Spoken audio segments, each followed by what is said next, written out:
Pourquoi ton ETF sur le S&P 500 que tu as dans ton PEA, il est en moins-value de 8%, moins 8%, alors que le S&P 500, il fait un plus haut historique. Et c'est vrai qu'en ce moment, tout le monde trouve ça très bizarre. Tu as investi sur un ETF qui réplique le S&P 500, on est sur un plus haut historique. Comment c'est possible qu'il soit en négatif? Là, revenons sur la base. On investit à travers un PEA, un plan d'épargne action. Et c'est vrai que le plan d'épargne action, quand on le regarde de prime abord, il a l'air plutôt pas mal. Ça nous permet d'investir en bourse relativement facilement. Et on a des avantages fiscaux sur les intérêts après 5 ans de détention. Et donc ouais, tu peux investir sur des boîtes comme Apple, Microsoft, Google. Et tout ça malgré qu'au final, le PEA, il est déjà prévu pour le marché européen. Mais voilà le piège que t'as pas vu venir. Ton ETF, lui, il suit bien l'indice S&P 500. Mais le problème, c'est que l'indice, lui, il est coté en dollars. Et toi, ton ETF sur ton PEA, eh ben, il est coté en euros. Et le problème, eh ben, c'est que le dollar, par rapport à l'euro, il a énormément chuté cette année. Donc résultat, même si ton ETF, bah, il cartonne, finalement, quand tu regardes ton compte, ben, soit ça stagne, soit ça dégringole. Et donc ça, c'est pas à cause de la bourse, c'est à cause du taux de change.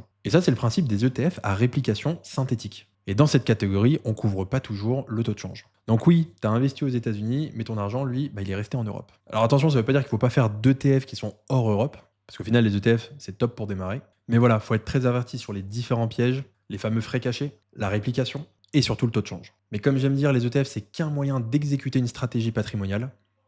Il n'y a pas que les ETF qui existent. Et au final, avant de savoir dans quoi investir, il faut déjà revenir sur la base, à savoir tes objectifs et le temps que tu donnes à ton épargne pour faire des intérêts. Et parfois, tu trouveras des meilleures alternatives avec une meilleure protection de ton capital, des meilleurs rendements, et tout ça dans une enveloppe qui est un peu plus souple ou parfois bien meilleure que le PEA. Et spoiler, c'est ce qu'on sait faire avec des assurances vie, avec des fonds structurés intégrés dedans. Et si c'est quelque chose qui t'intéresse, tu as tous les liens en description de mon profil.